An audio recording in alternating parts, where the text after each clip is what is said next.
Crónica de la mañana, pero nosotros, para entrar en la letra pequeña de los grandes temas económicos, una vez más recibimos a Alejandra Olcese, periodista de Economía del Mundo. Alejandra, muy buenos días.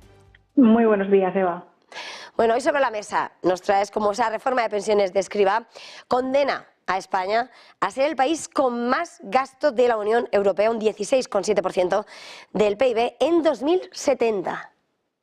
Sí, ha sido un jarro de agua fría tremendo para el Ministerio de Seguridad Social, porque bueno, ellos habían vendido que con la reforma el sistema de las pensiones no solo sería suficiente, sino que también sería sostenible. Y ahora la Comisión Europea, en su informe de envejecimiento, pues lo que nos dice es que en el año 2070 España va a ser el país de la Unión Europea que tenga que destinar más parte del PIB al pago de las pensiones. Y esto no hubiera sido así de no ser por la reforma que ha aprobado el Gobierno, la reforma de José Luis Escrivá, porque de hecho la Comisión Europea preveía antes de esta reforma que hubiera 16 países por delante de España en el año 2070 en gasto en pensiones, con lo cual hemos empeorado mucho en esa radiografía de las cuentas públicas de la Seguridad Social, y esto se debe principalmente a que la reforma de las pensiones ha vinculado la subida anual de todas y cada una de las pensiones en España como mínimo a la inflación, al IPC,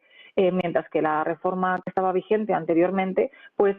contemplaba un índice de revalorización de las pensiones que, en caso de que la Seguridad Social no estuviera saneada, condenaba a una subida anual de solamente el 0,25%, y también incluía un factor de sostenibilidad que no llegó a estar en vigor y que también iba a minorar las pensiones en función de la esperanza de vida. Es cierto que, aunque esta gran reforma se le achaca al Gobierno actual y a Escrivá, esta subida de las pensiones conforme al IPC quedó mandatada en el Pacto de Toledo. No hay que olvidar que el Pacto de Toledo es una comisión parlamentaria en la que están todos los partidos políticos, y todos ellos, a excepción de Vox, acordaron que las pensiones tenían que subir con el IPC, incluido el Partido Popular, ¿no? Con lo cual se asume que el Gobierno, hubiera sido del color que hubiera sido, hubiera hecho una reforma en la que obligaría a que las pensiones suban con el IPC, y eso es lo que condena a España a tener mucho más gasto, claro, y más en un escenario en el que se ha producido una ola de inflación que nos ha obligado a subir las pensiones pues un 8 y pico % y un 3,8 el año pasado, y eso son subidas que se acumulan, se va haciendo un efecto bola de nieve y el gasto pues sube y no para de crecer, ¿no?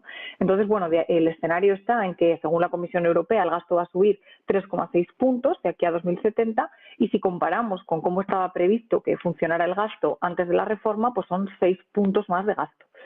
Además, hay que tener en cuenta que, aunque esta es la razón principal, la subida con el IPC, hay otras medidas aprobadas en la reforma que, aunque a corto plazo puedan generar ingresos para el sistema, pues a largo plazo también se van a traducir en más gastos, porque, por ejemplo, la subida de las cotizaciones sociales que estamos experimentando con el MEI, el Mecanismo de Equidad Intergeneracional, o con la cuota de solidaridad que entrará en vigor el año que viene, eso implica que a corto plazo los trabajadores van a tener que pagar más en la seguridad social, pero esto a futuro les va a generar más derechos de tener una pensión más alta, con lo cual a largo plazo esto también va a influir negativamente en el gasto. Y eso lleva a que el déficit de la seguridad social en el año 2070 esté proyectado en el 2,7%, mientras que antes de la reforma para ese año se esperaba un superávit, y en el año 2053 se alcanzará el peor momento con más de un 3% del déficit. Hay que recordar en este aspecto que las reglas fiscales que van a volver a entrar en vigor en la Unión Europea determinan que el déficit máximo que puede tener un país es del 3%, y según este escenario, solo con la seguridad social ya vamos a superar ese déficit, con lo cual el escenario para las cuentas públicas españolas es complicado. La Comisión asume que vamos a tener que hacer algún tipo de ajuste, y de hecho la propia norma ya tenía contemplado que a partir del año 2025, pues a lo mejor de una manera casi automática se van a tener que ir haciendo ajustes para que las cuentas salgan, ¿no? Y bueno, lo que dice la letra pequeña de la norma es que si en caso de que los ingresos se pueden comportar de tres maneras, ¿no? Pueden crecer un 1,7%, crecer más del 1,7% o menos. La Comisión Europea asume que van a crecer justo un 1,7%. Y si eso pasa, lo que nos dice la letra pequeña del decreto es que hay que mirar si el gasto medio se encuentra en torno al 15% del PIB.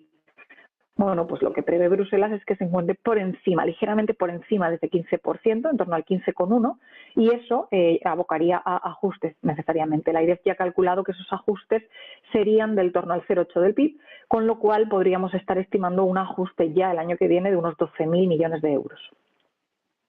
Siguiendo con lo que está detrás de esas pensiones, el IRPF va a recaudar un 7% más este año, en 2024, con 1 de cada 5 euros nuevos por las pensiones. Sí, aquí también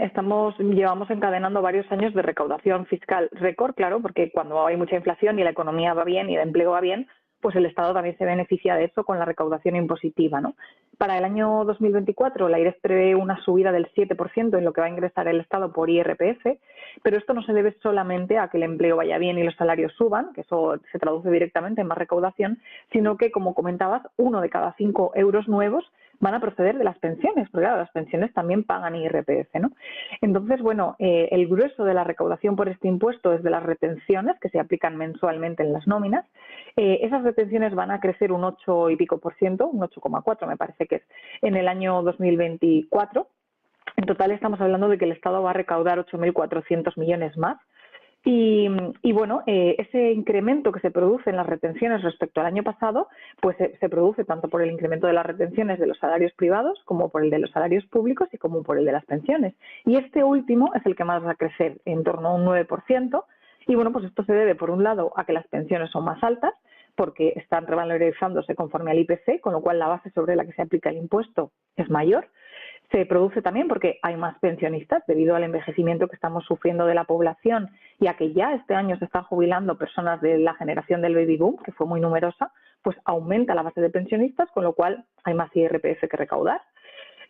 Influye también el efecto sustitución, el hecho de que las personas que se dan de baja de la pensión, las personas que fallecen, cobran una pensión hoy en día más baja que aquellas que entran nuevas al sistema, los que se empiezan a jubilar ahora.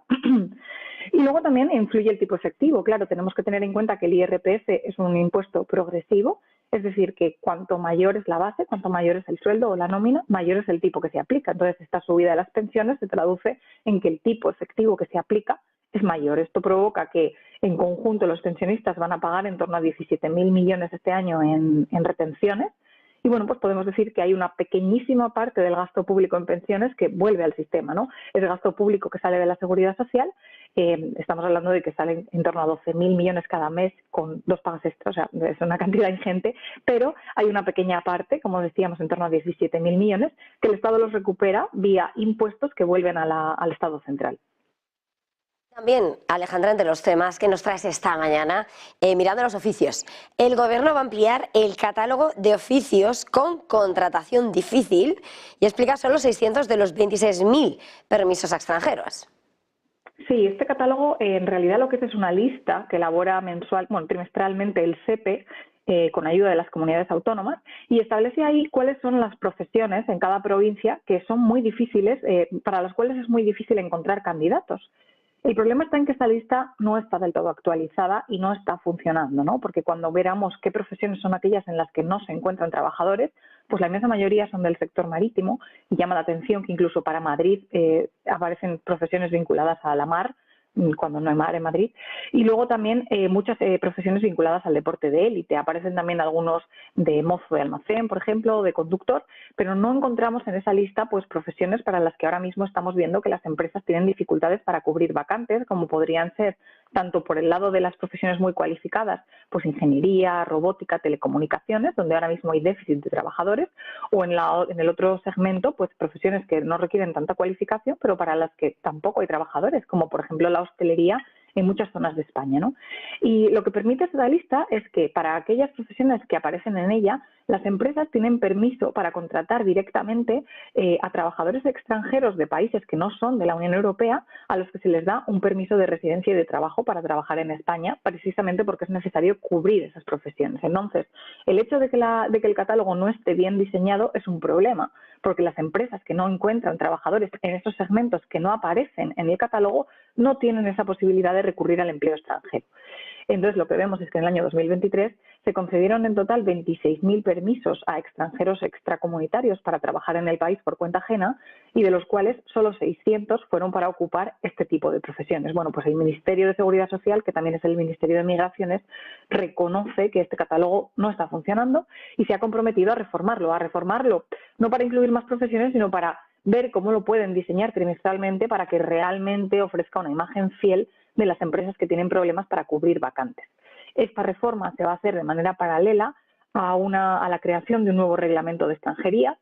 porque precisamente se observa que hay cierto problema para cubrir vacantes, cuando realmente hay voluntad de los extranjeros de venir a España a trabajar, y lo estamos viendo en los flujos migratorios, pues hay que agilizar los trámites para que estos extranjeros que vienen a España con voluntad de trabajar, sobre todo los que no pertenecen a la Unión Europea, pues lo tengan fácil, ¿no? Y la idea es eso, agilizar los trámites, intentar reducir el número de permisos, que ahora mismo hay demasiados, y que sean cuantos menos mejor, pero que esté muy claro cuáles son los tipos de permisos que hay para los extranjeros. Facilitar, por ejemplo, los trámites para los familiares, cuando, por ejemplo, una persona viene a España con un derecho de estudiar, con permiso de residencia para estudiar y que además tiene permitido trabajar durante algunas horas, pues que los familiares que lo acompañan, por ejemplo, los cónyuges o los hijos, en caso de que sea una persona de más edad, pues tengan derecho automático a trabajar, porque son personas que van a vivir en el país. Lo lógico es que estén habilitados para poder trabajar y contribuir al sistema. Entonces, bueno, el Gobierno está trabajando en esto, prevé tener el reglamento de extranjería a finales de mayo y que entre en vigor cuanto antes, porque lo cierto es que el mercado laboral está mostrando un tensionamiento, y aunque no conseguimos que la tasa de paro baje, sí que es verdad que las empresas dicen que tienen problemas para cubrir vacantes, y esto puede facilitar que el mercado laboral alivie las tensiones. Pues Alejandra Olcese, una vez más, muchísimas gracias por estar aquí en Negocios Televisión. Feliz jornada y buen trabajo. Igualmente, feliz día. Y nosotros en este punto vamos a acercarnos a la clave sostenible